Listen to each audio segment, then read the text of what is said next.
Uh-oh, you are now listening to D, the delinquent. On the podcast. This is Many Hats, No Cap, baby. D, the delinquent. Many hats, no cap. Welcome to Many Hats, No Cap with Delinquent. Do you know what my parents used to say to me? A lot.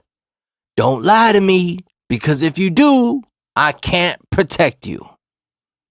That shit is some real ass shit. I mean, think about it. That shit runs deep, bro.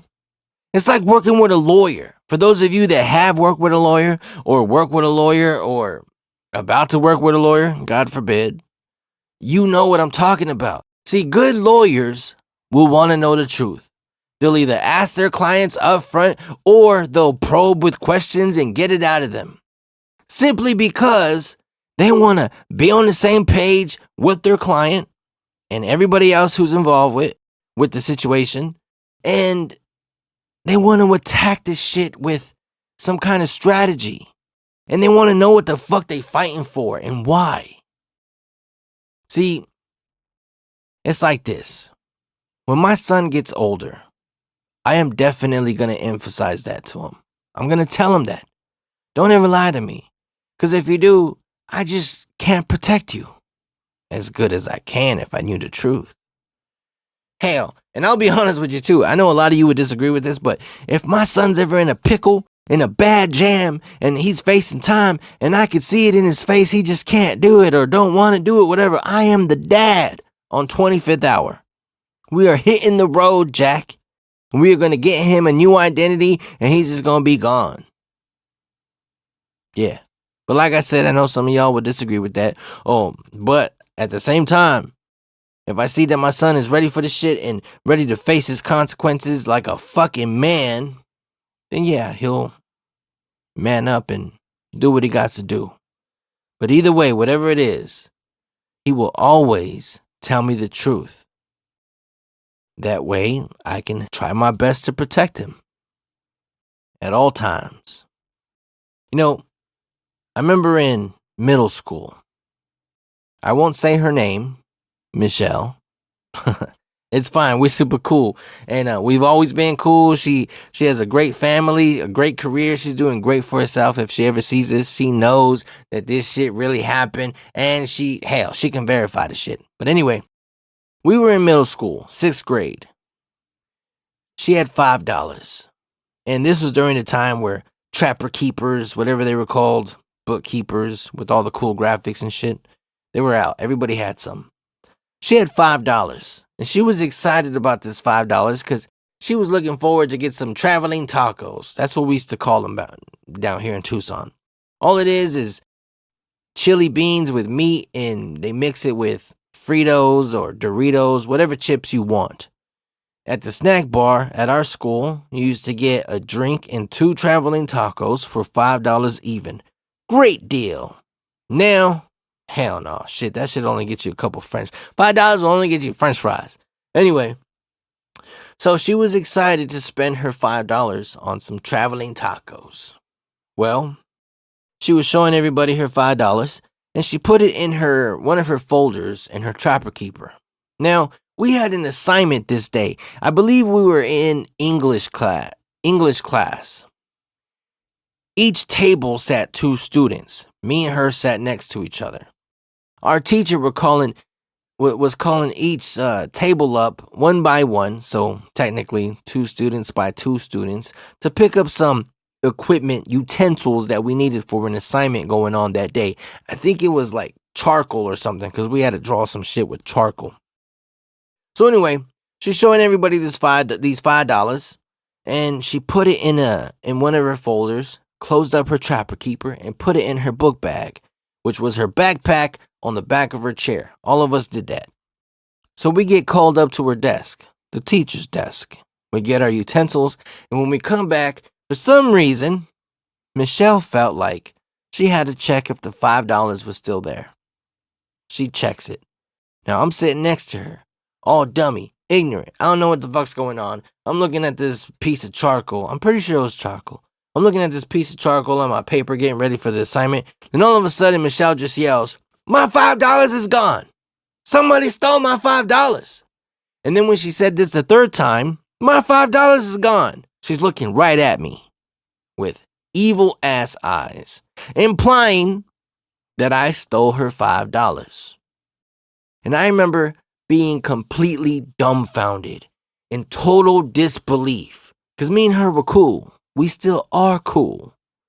But I was just looking at her like, how the fuck would I even have the time, the opportunity to steal your $5? Me and you walked up to the teacher together. But she was adamant. She was standing on 10. She was on 10 toes down on this shit. She truly believed I stole her $5.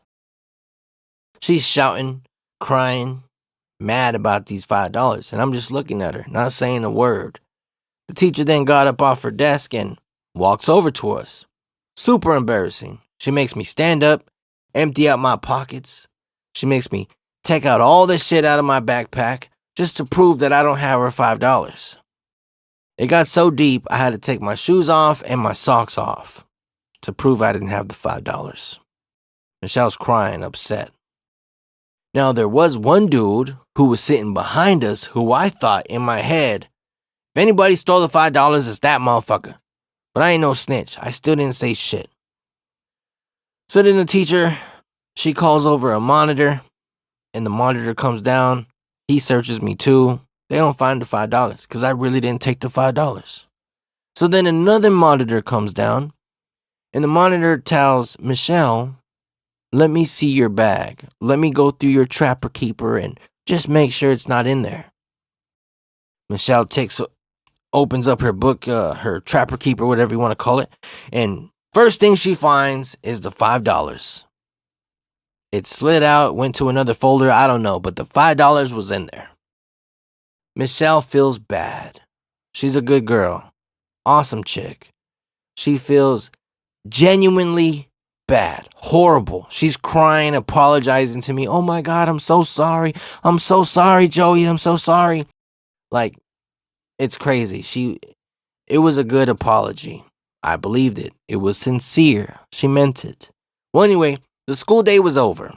I get on the bus. I go home. I make it home. I'm just walking, going home, just a regular day. I go inside the house, and my parents are both sitting at the dinner table. And they just have the biggest concerned faces on their faces. I go, what's going on? My dad says, did you steal someone's $5? I go, no. And then my mom says, the school called and said you stole someone's $5, some girl's $5.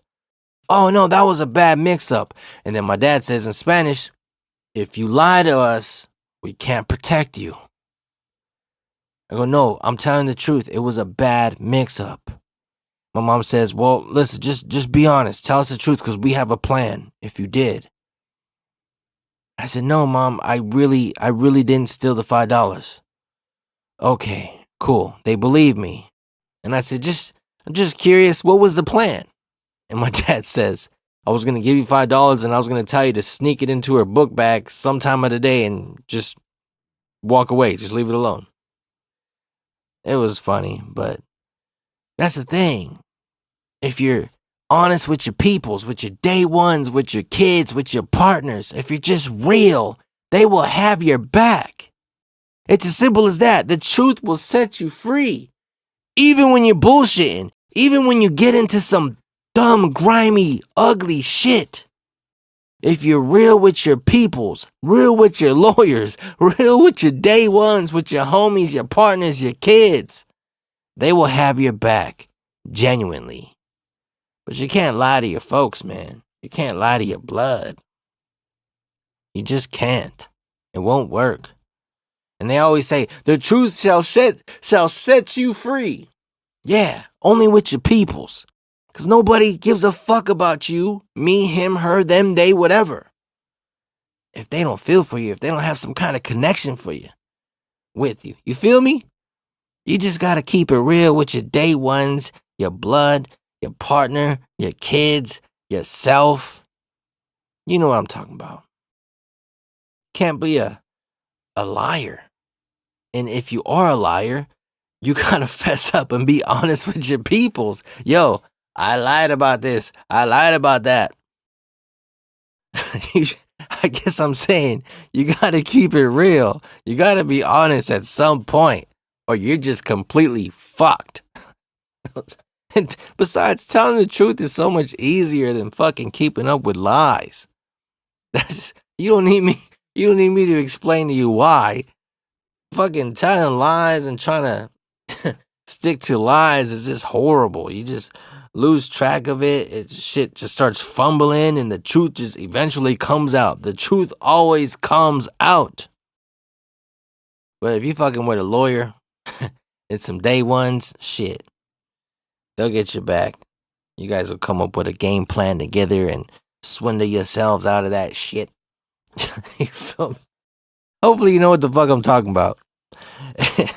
Anyway, man, speaking about liars and all that shit, liars are just characters. You feel me? For those of you that know, you know that I love music. I absolutely love music.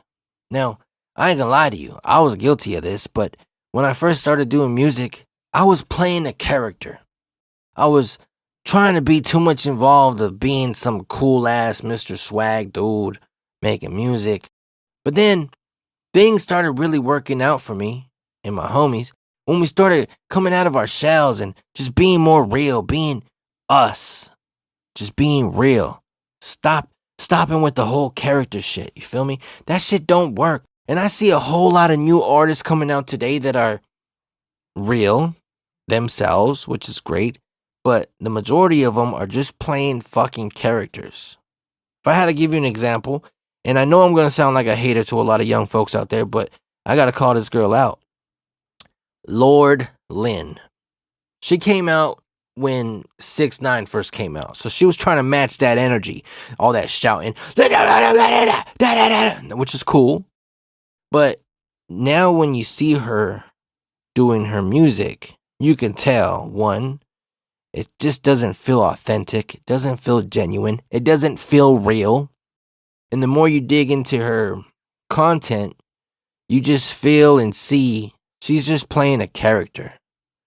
And the older she's getting, she's having a hard time continuing to play this fucking character. Go check her out if you don't know what the fuck I'm talking about. Lord Lynn.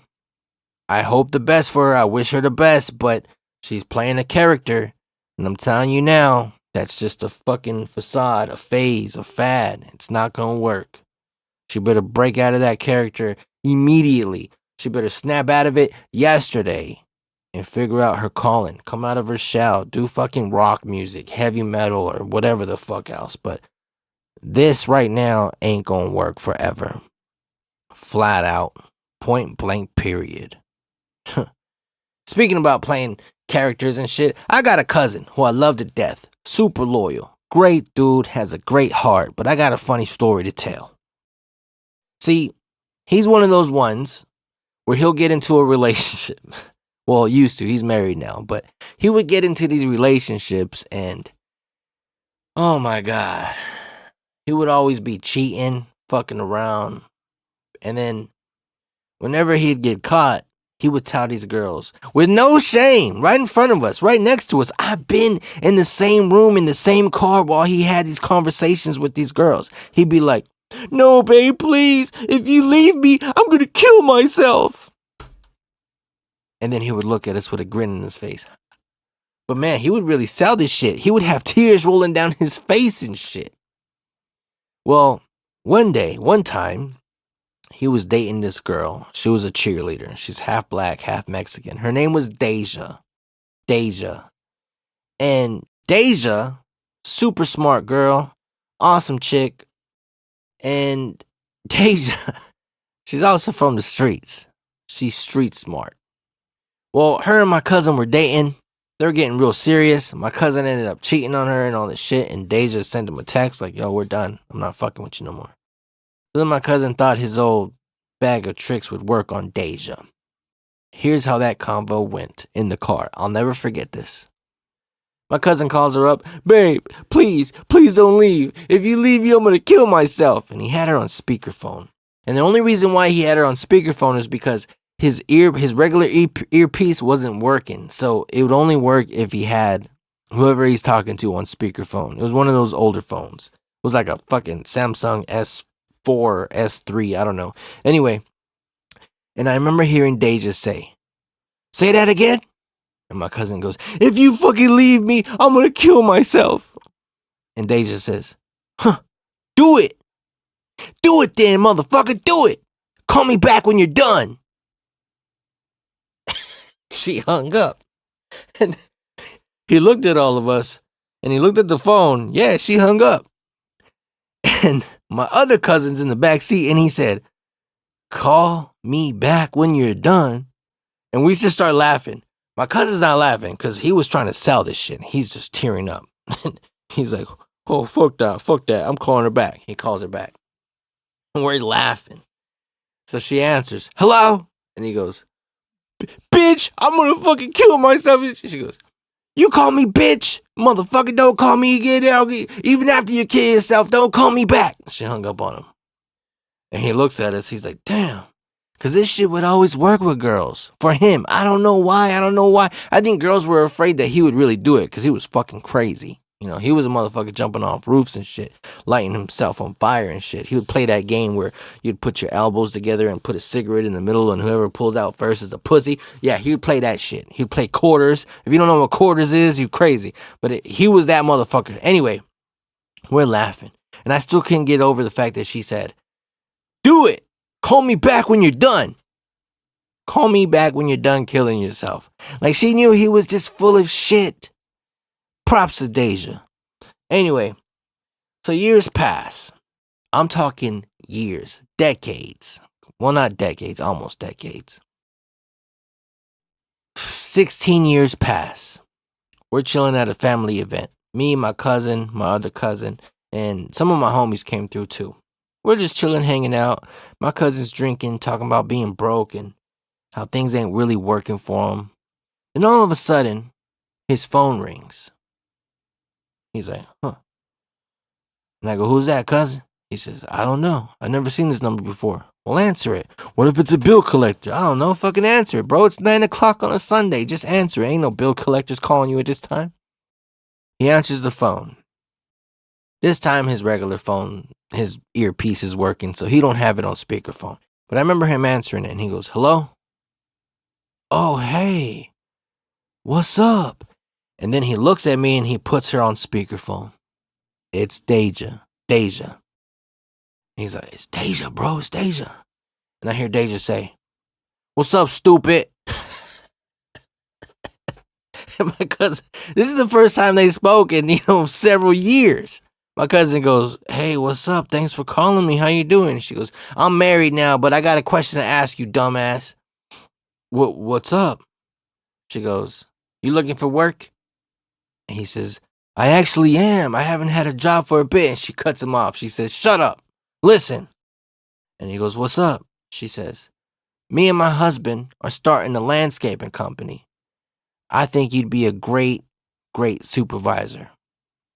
And he goes, oh, damn, well, thank you so much for thinking about me. I can't believe you're calling me. And she goes, listen, stupid. She says, I know how you are, but I also know how you are. Meaning, this is her talking. Meaning, you play dumb shit, you do dumb shit, but I know you're a great worker and you mean good. He says, thanks, Deja. And then she says, come to my mom's house tomorrow. Me and my husband gonna do all the paperwork and everything. We're gonna give you a keys to your own truck and all that. We're gonna make this happen. Well, ladies and gentlemen, it's been 10 years now, and they are a growing, successful company. My cousin's been there forever. My cousin's married to some other girl. He has some kids of his own now, and they are a great power / ex couple. I don't know what you'd call it, but they work great together.